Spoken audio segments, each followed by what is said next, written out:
آپ صلی اللہ علیہ وآلہ وسلم کے حیا کا اگر تذکرہ کیا جائے تو ابو سعید خدری رضی اللہ تعالی عنہ روایت کرتے ہیں كان رسول اللہ صلی اللہ علیہ وسلم اشد حیاء من العذراء فی خدرها. مسلمانوں اس پہلو کی روشنی دیکھیے. آپ صلی اللہ علیہ وآلہ وسلم کا حیا عرب میں رہنے والی کمواری عورت جن کے بارے میں کتابیں لکھتی ہیں کہ گھر کے اندر ایک مخزن بنا ہوتا، اس میں چھپا کے اس کو رکھا جاتا، بس اوقات سورج کی کرنیں بھی اس پہ نہ پڑتی. فرمایا میں نے آپ صلی اللہ علیہ وآلہ وسلم کا حیا دیکھا تو عرب کی کمواری لڑکیوں سے بھی زیادہ ان کا حیا تھا. اور حالت کیا تھی؟ کچھ بھی ہو جاتا، آپ صلی اللہ علیہ وآلہ وسلم کے چہرے انور سے تبسم ختم نہیں ہوتا تھا. وَكَانَ إِذَا كَرِهَ شَيْئًا عَرَفْنَاهُ فِي وَجْهِهِ. جب آپ کسی چیز کو ناپسند کرتے تو اپنے چہرہ مبارک کو تھوڑا سا موڑ لیتے یا اپنے چہرہ مبارک کو جھکا لیتے. سمجھنے والے سمجھتے کہ آپ صلی اللہ علیہ وسلم اس بات کو ناپسند کر رہے ہیں. کسی کو ناراضگی کا اظہار اس انداز سے کرنا کہ کسی کے دل پہ یہ ٹھیس پہنچے یا وہ اسلام کی اس طرز زندگی سے کہیں نفرت نہ کرنے لگ جائے، یہ تصور تو کبھی آیا ہی نہیں تھا. ہاں اگر اسلام کے متعلق کسی نے بہت بڑی بات کر دی ہے، یہ اللہ سبحانہ و تعالی نے جو بھیجا ہے اسلام، اس کے بارے میں ایک ایسا غیر حقیقی تصور پیش کیا ہے تو پھر اس کی تربیت بھی فرمائی ہے. آپ صلی اللہ علیہ وآلہ وسلم کی ذات مقدس اور اس کی خوشبو کا اگر تذکرہ کیا جائے تو انسان ورطہ حیرت میں پڑ جاتا ہے. صحابی انس رضی اللہ تعالی عنہ فرماتے ہیں مسلمانوں میں آپ صلی اللہ علیہ وآلہ وسلم کی خوشبو کا تذکرہ کن الفاظ سے کروں؟ ما شممت عنبرا ولا مسكا قط اطیب من رائحة رسول اللہ صلی اللہ علیہ وسلم. کائنات کی خوشبو کو جمع کیا جائے تو جو امتیاز عنبر کو حاصل ہے، کستوری کو حاصل ہے، اور اس کو خوشبو کا سرتاج کہا جاتا ہے.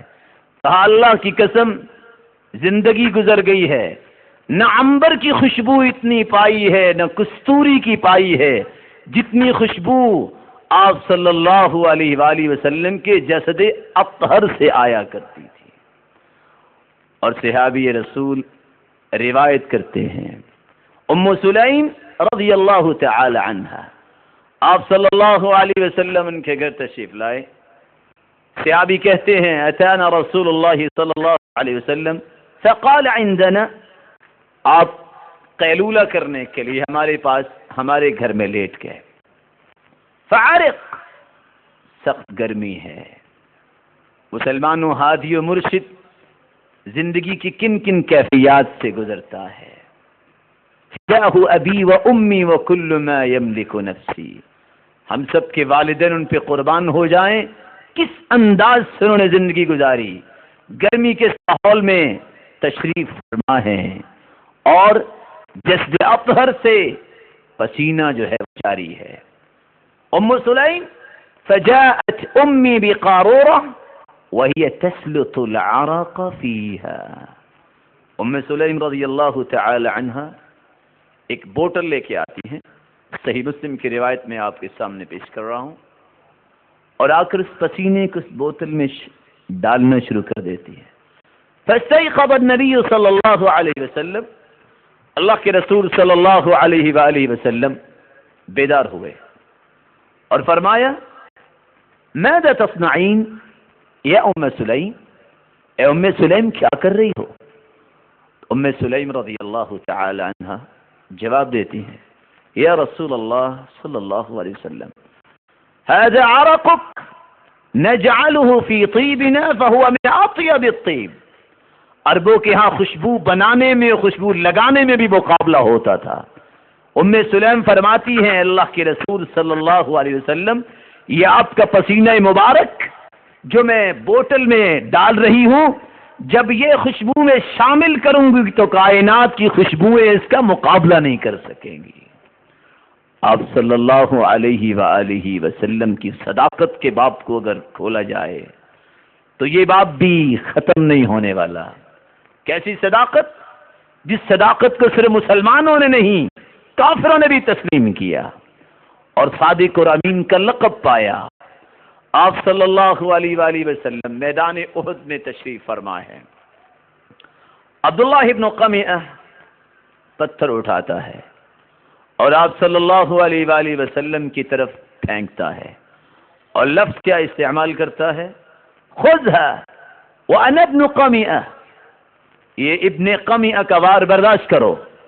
آپ صلی اللہ علیہ وآلہ وسلم سرتاج رسول سرور کونین محمد الرسول اللہ صلی اللہ علیہ وآلہ وسلم جب وہ پتھر لگا کسرت رباعیتہ وشج رأسہ، آپ کے سر مبارک سے خون نکلنا شروع ہوا، آپ کے دانتوں کی چھیپڑیاں ٹوٹ گئیں.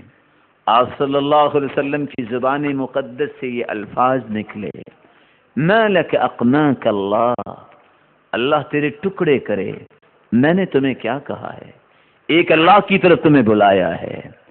یہ لفظ ابھی زبان نے اس کا نطق کیا تھا. صحابی روایت کرتے ہیں رضی اللہ عنہ، اللہ سبحانہ و تعالی نے اپنے پیغمبر کی زبان سے نکلنے والے کلمات کو کس انداز سے پورا کیا؟ فَسَلَّطَ اللَّهُ عَلَيْهِ تَيْسَ جَبَلْ، پہاڑ کے اندر سے ہی نہ جانے کہاں سے آیا ایک بکرا آیا، ایک جانور. فَلَمْ يَزَلْ بِنَطْحِهِ قِطْعَةً قِطْعَةً، اور ہماری آنکھوں نے دیکھا کہ چند لمحات میں واقعتاً اس آدمی کو جس نے محمد مصطفیٰ پہ وار کیا تھا ٹکڑے ٹکڑے کر کے رکھ دیا. آپ صلی اللہ علیہ وآلہ وسلم کی زبان کی صداقت تو اتنی ہے. میرے معزز محترم اور محتشم بھائیوں، علی رضی اللہ تعالی عنہ گھر میں تشریف لاتے ہیں. فاطمہ رضی اللہ تعالی عنہ سے کہتے ہیں، فاطمہ میں کل تک زندہ رہوں گا. فاطمہ رضی اللہ تعالی عنہ جس نے تربیت پائی تھی تو سرتاج رسول سے پائی تھی، فرمانے لگی آپ کیا کہہ رہے ہیں، میرے والد پہ تو وہی نازل ہوتی ہے اور وہ کہا کرتے ہیں کہ میں نے آنکھ بند کی ہے شاید کھولوں گا کہ نہیں.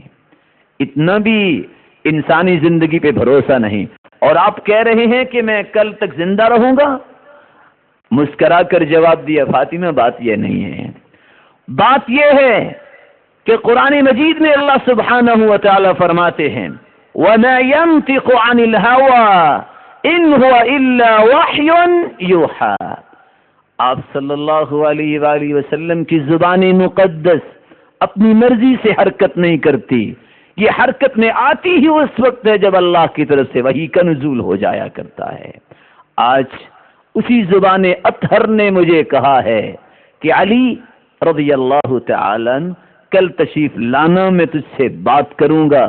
اگر محمد مصطفیٰ صلی اللہ علیہ وسلم کی زبان مقدس نے کہہ دیا ہے اس کا مطلب ہے یہ اللہ نے کہلوایا ہے اور میں کل تک زندہ رہوں گا. آپ صلی اللہ علیہ وآلہ وسلم کی زبان مقدس سے نکلی بات کی صداقت. جنگ خندق میں ایک پتھر ٹوٹ نہیں رہا. صحابہ کرام رضوان اللہ تعالی علیہم اجمعین تشریف لائے اور آپ صلی اللہ علیہ وآلہ وسلم سے گزارش کی کہ یہ پتھر نہیں ٹوٹ رہا. فأخذ المعول، آپ صلی اللہ علیہ وسلم نے کدال کو پکڑا اور پتھر پہ مارا. پتھر تو ٹوٹ گیا اور روشنی نکلی. کہا مسلمانوں دیکھ رہے ہو یہ کیسر و کسرا کے محلات نظر آ رہے ہیں. مسلمانوں کو یقین تھا جو اس زبان مقدس سے نکلا ہے وہ حق ہے. یہی وجہ ہے قریش کے چند لوگوں نے عبداللہ ابن عمر رضی اللہ تعالی عنہ سے جب یہ کہا کہ تم ہر بات ہی لکھ لیتے ہو. آپ صلی اللہ علیہ وآلہ وسلم کبھی غصے کی حالت میں بھی ہو سکتے ہیں تو آپ ہر بات ہی لکھتے ہو.